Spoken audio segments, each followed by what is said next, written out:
Bien, saludamos al jefe de gabinete, Marcos Peña. Ante todo, gracias por atendernos. ¿Qué tal? Hola, ¿qué tal? ¿Cómo andan? Bien, ¿nosotros? ¿Ustedes? Muy bien acá. Bien, bien. Lluvia, pero bien. ¿Sí? Sí, bien. Bueno, han descrito, digamos, básicamente distintos funcionarios, el propio presidente, lo que ocurrió a lo largo de estos últimos días como una tormenta, que uno entiende como algo pasajero descrito de esa manera. ¿Es lo que ustedes creen? Mira, lo que creemos es que hay una situación estructural, que hasta que encontremos el equilibrio fiscal como país vamos a estar sometidos a las vulnerabilidades que nos representa depender de la plata de otros países, ¿no? De otras personas de otros países. En esa vulnerabilidad, tanto por razones propias nuestras como por razones externas, se pueden generar estas situaciones, como decíamos, de turbulencias que hemos vivido estas 2 semanas y lo que parecería, digamos, por la tranquilidad que ha habido en los mercados estos días, que esa turbulencia ha pasado. Lo que no se ha resuelto es la situación de vulnerabilidad estructural, ¿no? Y por eso Mauricio ayer planteó la necesidad de acordar en esa agenda de desarrollo que tenemos que tener, la vocación de encontrar un equilibrio fiscal más rápido. Sí, el presidente dijo algo así como el mundo decidió que íbamos demasiado lento y lo que nos está diciendo es que tenemos que ir más rápido con el ajuste, en realidad, que es cortar el déficit fiscal, ¿no es así? Y en realidad lo que plantea es que el mundo, por diversas razones, algunas de afuera y otras de adentro, le entraron desconfianzas en términos de cuánto compromiso el país tiene en lograr ese equilibrio fiscal que haga que, por un lado, se pueda repagar aquello que nos están financiando y, por otro lado, ir sosteniendo un crecimiento, que es el eje central de todo esto que estamos haciendo, María, ¿no? De buscar, o sea, el equilibrio fiscal con crecimiento y cuidando los sectores más vulnerables a través de las políticas adecuadas. Entonces, en ese escalón de confianza que bajamos, como dijimos también otro día, nos plantean un compromiso mayor con ir en ese camino, pero después el resto depende de nosotros. Esto es un tema exclusivamente de nosotros.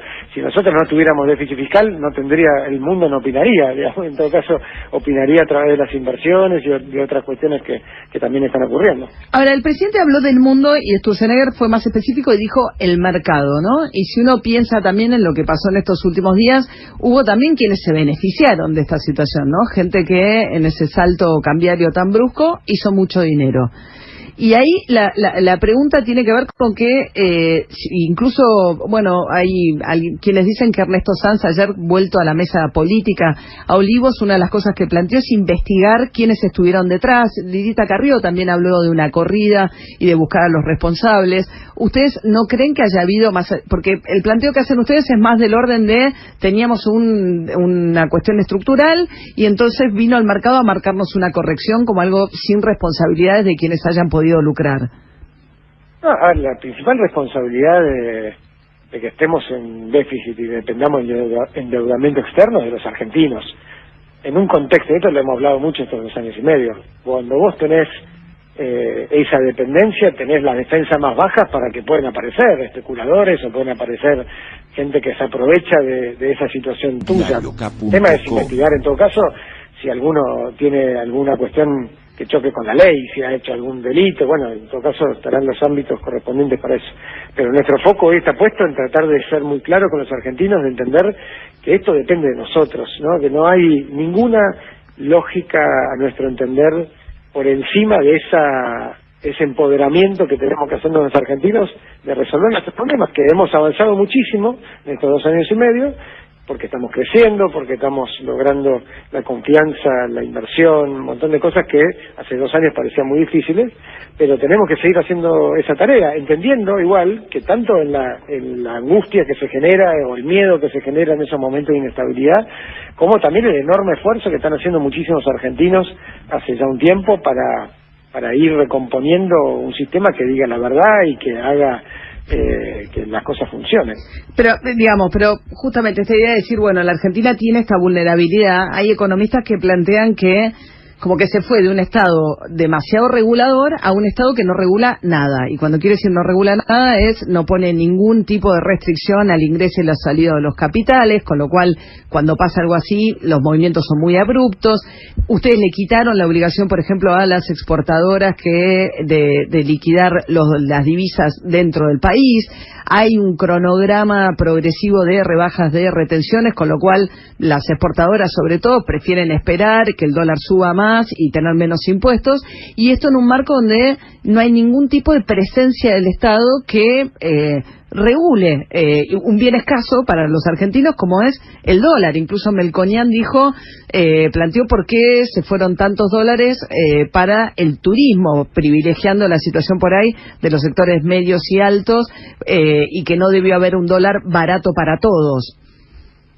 Primero que claramente el Banco Central intervino, participó, tiene las herramientas, justamente después de 2 años y medio, hoy tiene reservas, cosa que no tenía, tiene las herramientas en general de política monetaria para poder ir generando la regulación necesaria, con lo cual eso empíricamente no es cierto. Pero los capitales entran y salen cuando quieren y pueden... Déjame que te responda, entendí la pregunta. El punto del marco regulatorio, más liberal o menos liberal, es una discusión válida, pero no cambia el diagnóstico de fondo. El diagnóstico de fondo, y lo que más queremos plantear, es que todas estas discusiones son secundarias ante la necesidad de la Argentina de financiar sus gastos por encima de sus ingresos. Está bien. Nosotros creemos y hemos definido políticas en ese sentido, que es muy importante estimular también la inversión y el desarrollo para crecer al mismo tiempo que estamos generando esa convergencia fiscal. Y de hecho hace 7 trimestres que estamos creciendo y hay muchas situaciones que plantean la contracara por ahí de los argumentos en cada una de esas discusiones que son absolutamente válidas. Pero lo que más nos interesa es que si nosotros nos alejamos o nos escapamos del diagnóstico de fondo, vamos a estar siempre discutiendo lo secundario y no lo central. Claro, pero en el mientras tanto, esta vulnerabilidad, ahora está subiendo el petróleo, que va a ser otro problema. Argentina le liberó el precio del combustible a las petroleras. Entonces, el petróleo estuvo subiendo, subió el combustible muy por arriba de la inflación desde que esto ocurrió. Había quienes decían, no va a subir incluso por debajo de la inflación. Eso no ocurrió, subió por arriba de la inflación. Y ahora hubo que ir a pedirle a las petroleras que por ahí, por favor, esperen 2 meses para hacer los aumentos que querían aplicar ya. Donde uno mira, el Estado se corrió y sacó todo tipo de regulaciones. Y esto... pero María, ¿no es cierto? ¿En qué plano?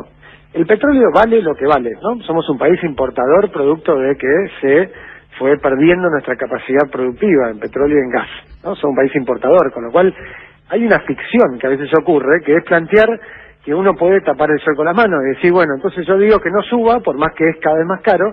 Eso se paga, por otro lado se paga, no es cierto que no se pague. Se paga con deuda de YPF, se paga con distintas cuestiones que al final del día, como no depende de nosotros el precio del petróleo, es una variable que nos viene de afuera, es una variable que tiene que ver con muchas cuestiones del mundo. Después puede discutir de vuelta la táctica, la presencia en términos de toda política creativa que uno puede hacer para morigerar el impacto en la inflación, en el bolsillo de los argentinos, etcétera. Pero lo que no podés plantear es que si algo vale más, vos puedas decir, no acepto que vale más, porque eso no funciona así. Donde mucho tiempo hemos tenido ese pensamiento mágico económico, que hoy se expresa en 2 formas. Por un lado, los que dicen, no es cierto que el déficit fiscal sea un problema, resolvámoslo con más crecimiento solamente, cosa que no es real. Vos tenés que hacer las 2 cosas, pero no podés solamente, porque si tenés déficit lo tenés que financiar. Eso es así en tu familia, en una empresa, en cualquier lugar. Y lo mismo pasa con aquellos que dicen, no, el déficit se podría resolver mañana, pero no ha habido voluntad de hacerlo. Tampoco es posible, porque eso generaría un tendal social, económico y político. En ese contexto nos conformamos en este punto con primero poder anclar dónde está el debate. Después, a partir de ahí, aquellos que dicen, bueno, dentro de ese contexto hay países que hacen las cosas de una manera, hay países que la hacen de otra, bueno, discutámoslo, es súper válido. Pero si el petróleo te sube lo que te subió en los últimos meses en el mundo, pensar que no va a tener impacto en la economía argentina es mentirle a la gente. No, tal cual, pero otra cosa es plantear, me quedé sin ninguna herramienta porque desregulé por completo. Porque digo, esto se enlaza un poco con la discusión de las tarifas también, ¿no? Ustedes dicen, está bien, tuvimos 10 años de tarifas congeladas, es hora de ir quitando subsidios. Pues uno puede discutir a qué velocidad quita los subsidios por el impacto que esto tiene sobre el déficit. Pero una de las cosas que se plantea en el Congreso es decir, las empresas, las compañías ganaron muchísimo dinero, se fijó un valor del gas que nadie entiende muy bien por qué es tanto más alto que el de otros países y encima ese valor está dolarizado, con lo cual con la devaluación el ajuste de tarifas ahora no va a ser suficiente tampoco.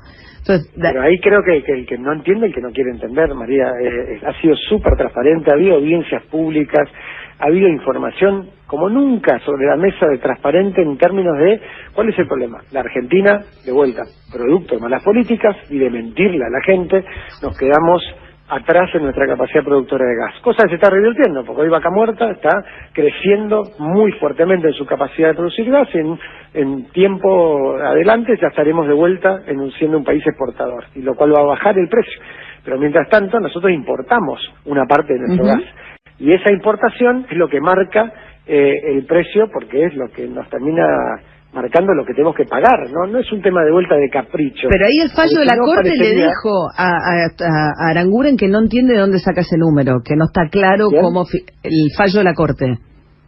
No es cierto. O sea, el fallo de la Corte, a nuestro entender, no plantea eso. Que le plantea... Porque de hecho se continuó el trabajo, se hicieron las audiencias públicas que pidió la Corte, se hizo todo el trabajo necesario y la transparencia está ahí. Pero vuelvo al punto, María. Sí. La insinuación de que hay un deseo de mayor ganancia empresaria que el debido, o que hay una vocación de cobrarle más a la gente lo que vale, a nuestro entender no tiene fundamentos. Primero porque sería poco inteligente de nuestra parte, o sería no es algo que nosotros queremos hacer, como decía el presidente ayer. Si hubiera un camino donde pudiéramos cobrar menos las facturas y las tarifas, seríamos lo más felices del mundo, que uno piensa que es un gran negocio político plantear, sincerar una verdad después de muchos años de mentira. De la misma manera que estamos planteándole a la sociedad, que nosotros estamos aumentando las tarifas en un contexto del gas, por ejemplo, que el 60% de los argentinos tienen gas de red, 40% ni siquiera tiene acceso. O sea, hay una desigualdad enorme, y además lo que estamos planteando es que queremos mejorar, y estamos haciendo los gasoductos para llegar a más gente, llegar con las conexiones domiciliarias, porque hoy si no lo que pasa es que alguien que consume de una manera aprovechando el bajo costo, está siendo subsidiado por los sectores más pobres que no tienen acceso al gas, a través de sus impuestos y a través de la deuda que tenemos que sacar. Parece un razonamiento un poco complejo, pero no hay otra vuelta a esto. O sea, es como reconciliarnos con la realidad, que la realidad es dura a veces, después de tantos años de mentiras, sí, pero nos parece que es la mejor manera de crecer, ¿no? De poder lograr resolver estos problemas juntos. Acá estamos con Dani Stenger también, estamos charlando con Marcos Peña, el jefe de gabinete. ¿Qué tal? Buenas tardes, Peña. Una consulta. En 2017 bajó la pobreza. Con los números que hay este año, que muestran una inflación que se aceleró fuerte y que el poder adquisitivo ha caído en los primeros meses del año, de acuerdo a estadísticas oficiales, y que probablemente se consolide esa caída del poder adquisitivo, al menos en los próximos meses, ¿es probable que la pobreza vuelva a subir? ¿Comparte este diagnóstico? Me parece un poco prematuro todavía, porque estamos todavía estabilizando el proceso y todavía falta mucho. Nosotros seguimos teniendo una mirada de que este año vamos a crecer, que tenemos muchos mecanismos, como por ejemplo todo lo que tiene que ver con la movilidad, lo que es jubilatorio y social, y lo que es la cláusula de revisión en los convenios paritarios, para que no sea un año de caída del salario real, ni que sea un año de recesión. Y vamos a trabajar para eso. Estamos claramente a tiempo para eso, y creemos que es posible.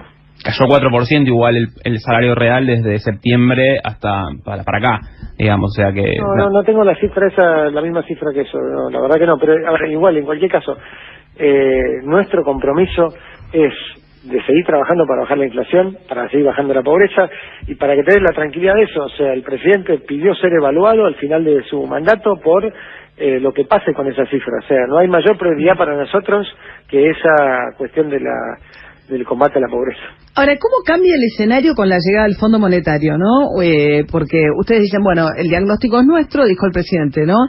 Tenemos un problema de déficit, tenemos que achicarlo más rápido de lo que nos habíamos planteado antes, y vamos a resolver nosotros cómo hacemos ese déficit, ese recorte del déficit no lo va a disponer el fondo.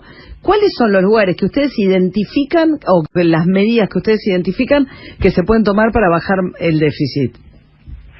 Lo primero es que creo que es una experiencia novedosa en nuestra historia, porque nosotros no fuimos al fondo a echarle culpas, a buscar un socio, digamos, de decirle es el malo de la película, que viene a imponernos políticas.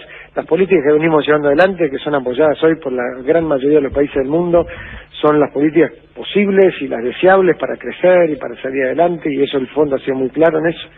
Y el fondo básicamente es un acreedor más con una ventaja que tiene una institucionalidad que nos puede dar un marco de previsibilidad mayor que la volatilidad que a veces puede tener ir al mercado privado. Está bien, pero el fondo pone condiciones, por eso no nos dieron el crédito flexible que no tiene condiciones, nos dieron un stand-by, o van a darnos eventualmente un stand-by. Todo acreedor te pone condiciones, María, centralmente la condición de tener la credibilidad que le vas a pagar, es natural, ¿no? No, está bien, pero el fondo... plata hace eso. No, pero el fondo fija metas, revisa cada 3 meses, acuerda un programa... Sí, por supuesto, en este caso pero creo que eso es una buena noticia en términos de la previsibilidad.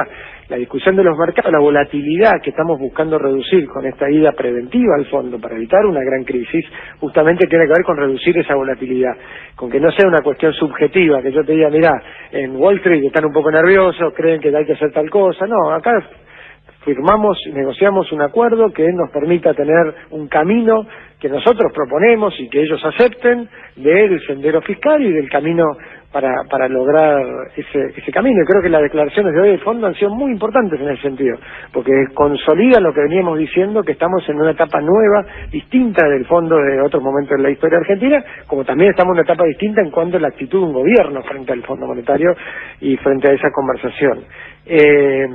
En ese plano, creo que lo primero que te decía antes es ese acuerdo por el desarrollo que tenemos que tener en la Argentina. Es la continuación del planteo de los consensos básicos que Mauricio planteó el 30 de octubre del 2017 en el CCK, que hablaba de este tema del equilibrio fiscal y que se avanzó muchísimo en el interín en eso. Es primero saber que tenemos, esta es la plata que vamos a tener el año que viene, esta es la restricción, ¿no?, que tenemos.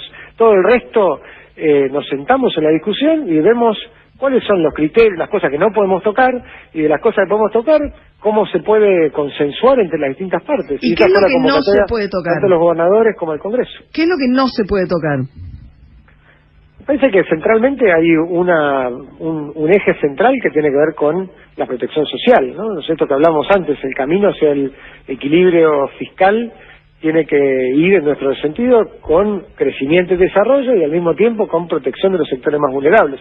Por eso 76%, más o menos 3 de cada 4 pesos hoy del presupuesto nacional van a los sectores más vulnerables y creemos que tiene que seguir siendo así.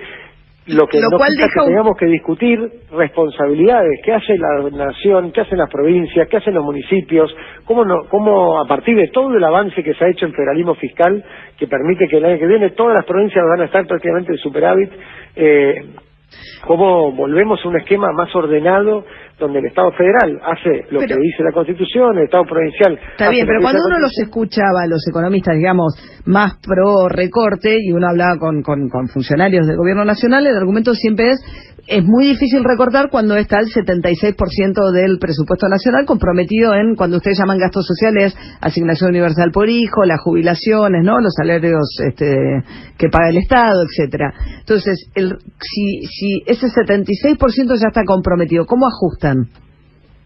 Bueno, justamente, María, el punto central es que esa conversación se dé con todos los actores en la mesa, no darlo de una forma fragmentada. Pero el primer punto que nos conformamos para ordenar la conversación es tener claro que esto no es una opción por maldad, por vocación de ser ajustadores, sino que tenemos X cantidad de plata para el año que viene para el presupuesto nacional. que después de muchos años tenemos un presupuesto nacional, cosa que es un avance enorme, pero, y que nos ha permitido ese consenso lograr bajar 4 puntos del PBI en materia de gasto público y 2 puntos más de baja de impuestos en estos 2 años y medio, y que creemos que hay muchas maneras de poder plantear, de vuelta, a partir de las responsabilidades de cada uno, a partir de la eficiencia y la mejora, de la transparencia de las políticas que vamos llevando adelante, ahora, a partir de definición de prioridades, a partir de la discusión de también quién tiene privilegios o quién no tiene privilegios. Bueno, esa discusión es lo más sano para el país, lo más revolucionario para nuestro país, es que entendamos esa discusión, entendiendo que al final del día, y esto creo que es el tema más importante, además, el lograr un acuerdo con el fondo e ir logrando el equilibrio fiscal, a los que más benefician son a los sectores más vulnerables. Depende cómo se logre ese acuerdo, porque si uno mira el ajuste que en su momento tuvo Grecia con el fondo, o lo que pasó aquí en el 2001, no. El resultado del acuerdo con el fondo fue... El ajuste más fuerte fue en el 2002. En el 2002, ¿no? Sí. En el 2002, sí, hubo una mega devaluación y se ajustó a partir de eso. Está bien, pero porque venía el fondo con la receta del recorte del 13% de los... El recorte fue muchísimo más grande. Terminó siendo mucho más grande con la devaluación, sí. Pero... Sí, pero al final, y muchos en los pasillos te lo dicen, bueno, dejá de evaluar muchísimo y con eso es el ajuste, como lo hicimos tantas veces, ¿no? Digo, no, pero eso es justamente lo que genera más pobreza. O sea, acá la discusión es... Por eso decimos que para nosotros es importante el eje de crecer, porque si nosotros estamos creciendo, la discusión tiene que ver con el gasto público, no con el ajuste del bolsillo de los argentinos. Y en algunos casos, la mayoría de los casos, no vive de ese presupuesto público. ¿Y tiene costo político haber ir al fondo? Parece que el punto central pasa por la realidad. No, está bien, pero está bien, eso lo entiendo, pero tiene... No, está bien. Es de corto plazo evaluarlo ahora. ¿Cómo? Nosotros, es de corto plazo a nuestro entender la discusión, evaluarlo ahora, porque obviamente tiene un valor simbólico negativo, porque genera la sensación de que estamos en crisis, porque el fondo siempre parecería que nos impuso ajustes que nosotros no queríamos hacer. Nosotros creemos que el camino de esta vez es distinto, porque tenemos una economía en crecimiento, porque lo que tenemos que hacer es posible hacerlo cuidando a los sectores más vulnerables, porque creemos que esto es 100% responsabilidad y potestad de los argentinos. Pero en el corto plazo, sí, porque además uno ve las encuestas de lo que está pasando, la imagen del presidente la más baja desde que empezó su mandato, creció mucho el pesimismo, que era algo que ustedes trabajaban mucho y muy bien, que tenía que ver con generar mucha expectativa de futuro. Hoy hay 2 pesimistas por cada optimista, ayer nos daba unos números Aurelio, pero más o menos coinciden, y ustedes tienen sus propios números, más o menos en la misma línea, digamos. Hay mayor pesimismo y una caída en la imagen del presidente. Bueno, pero no creo que sea unicausal eso. Creo que hay muchos motivos que pueden explicarse en un momento que, como hemos dicho, entendemos y comprendemos la angustia y el miedo que generó esta movida de estas últimas semanas, esta crisis cambiaria que genera obviamente la sensación en mucha gente de si este esfuerzo valdrá la pena.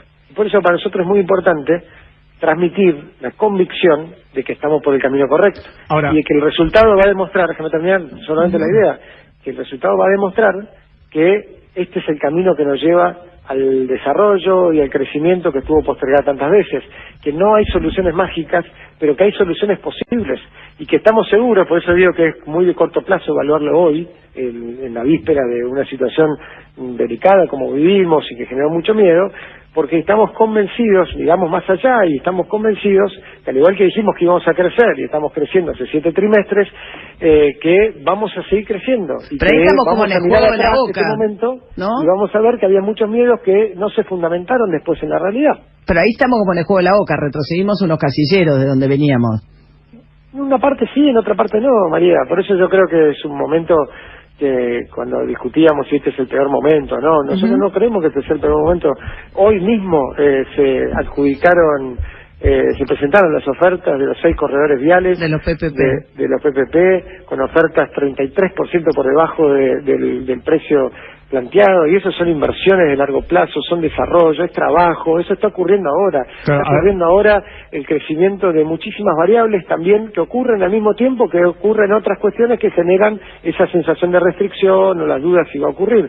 Entonces, lo que estamos convencidos es que hemos avanzado muchísimos casilleros y que lo más importante frente a los desafíos que nos paren o que por ahí nos hagan retroceder un poco es la convicción de que este es el único camino posible y que es el camino que nos va a llevar a salir adelante, más allá de los obstáculos que tengamos que enfrentar todos juntos. Ahora, Marcos Peña acá, Sebastián Davidos, que lo saluda. Estaba revisando algunas declaraciones de Mauricio Macri de la apertura de sesiones legislativas del 1 de marzo, y la frase que decía en ese momento Mauricio Macri es: lo peor ya pasó. 2 meses más tarde vemos que el dólar, por lo menos desde esa época, no me acuerdo si ya estaba a 20,55, pero que se devalúa por lo menos 25%, y que eso sin duda va a impactar en distintas variables económicas, además del tema de las tarifas.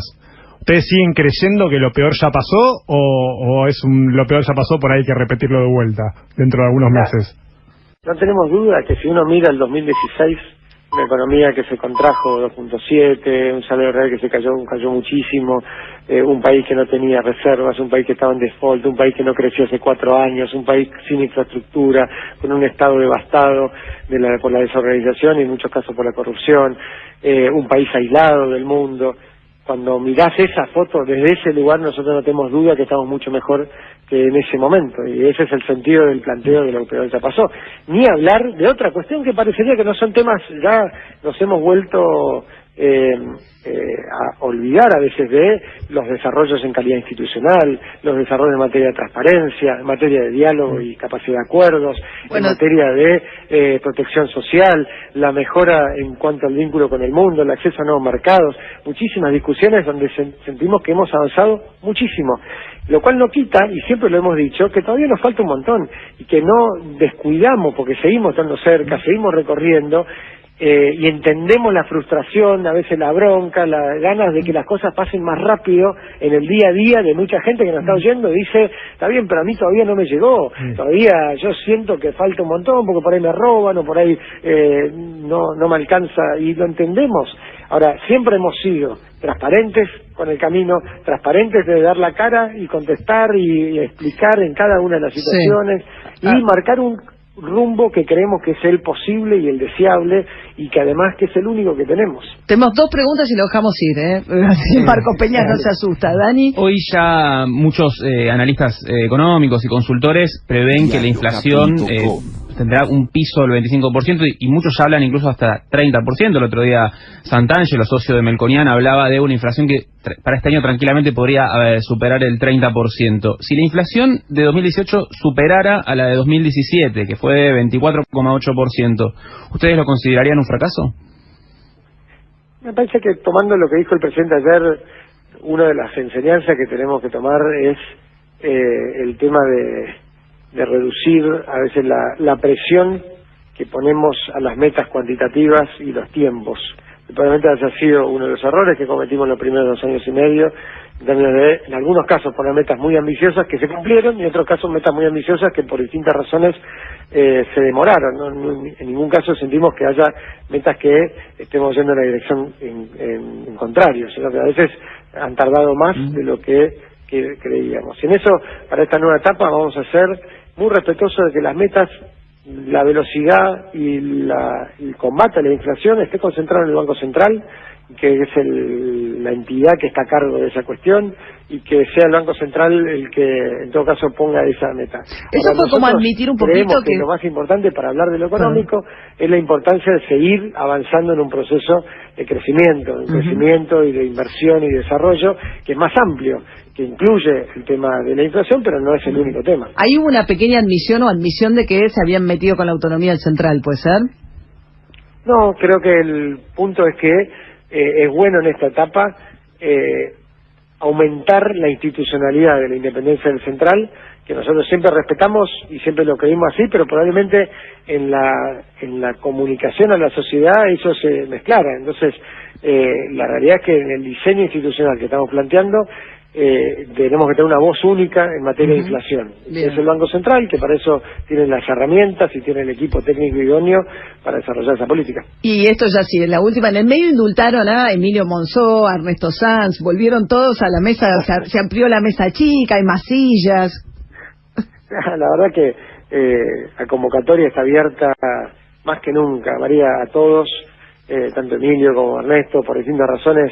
Nunca dejamos de trabajar, pero por distintas razones por ahí se fueron generando situaciones de menos cotidianidad, pero en general estamos muy contentos que se puedan sumar más activamente, y lo mismo con todos nuestros socios, lo mismo con los sectores de la coalición cívica, con la UCR en general, pero también con los sectores de la oposición, con todos los sectores de la sociedad. Creo que una de las cosas que nos ayuda, lo que pasó también, de tomar conciencia, es que hemos avanzado muchísimo, todavía tenemos mucho que avanzar, esto lo tenemos que hacer juntos, y en nuestra tarea como gobernantes nos toca siempre estar escuchando, a ver qué cosa podemos mejorar, qué cosa podemos cambiar.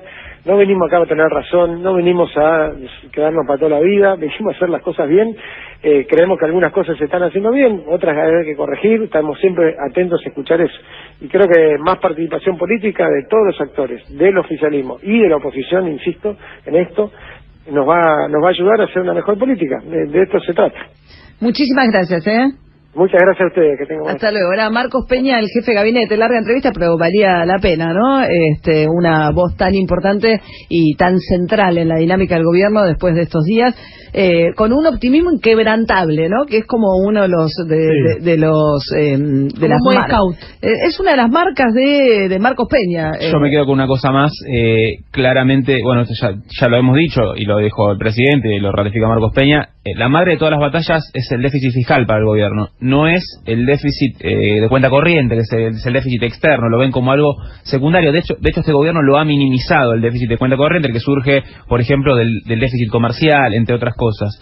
Y ponen el foco en el déficit fiscal como mirar los gastos. Sí, que todavía a mí no me termina de quedar claro qué tipo de gasto van a recortar, sobre todo teniendo en cuenta que no es que van a subir impuestos para mejorar el déficit fiscal, sino que por el contrario está en agenda que sigan bajando, digamos. Esa es la respuesta que no dan, digamos. Se lo preguntamos varias veces, qué pensaban cortar, y dijo, bueno, no, nos tenemos que sentar a verlo. Eso es claramente lo que no aparece todavía precisado, ¿no? Y sí admitió que en el corto plazo no es buena para la imagen, ¿no? Para el gobierno ir al Fondo Monetario, que la primera percepción de cosa que tienen muy medida, que es bastante obvia, que simbólicamente, ¿no? Que simbólicamente tiene un peso negativo haber acudido al Fondo Monetario.